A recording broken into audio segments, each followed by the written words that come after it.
बिस्मिल्लाहिर्रहमानिर्रहीम। अस्सलामुअलैकुम। 12 न्यूज़ के साथ मैं हूं सना हुसैन। चलते हैं खबरों की जानिब। Swat green inter academy cricket tournament 2024 के एक अहम मैच में नुमानिया क्लब सवात ने Sindh rising cricket academy Hyderabad को 50 रन से हरा दिया।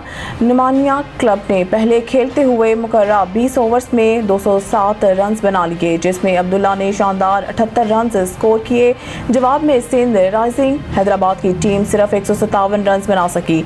अब्दुल्ला को शानदार कारकर्दगी पर मैन ऑफ द मैच करार दिया गया। मेहमान खुसूसी कबल प्रेस क्लब सवात के सदर अली शेर मियाँ ने मैच के इख्तिताम पर अपने ख्यालात का इज़हार करते हुए कहा कि सवात के खिलाड़ियों में बेपनाह टैलेंट मौजूद है जो मुल्क और कौम का नाम रोशन करने में नुमाया किरदार अदा कर सकते हैं। उन्होंने कहा कि हैदराबाद की क्रिकेट टीम का दौरा सवात इस बात का वाज़ेह सबूत है कि सवात में मुकम्मल तौर पर अमन और अमान कायम है।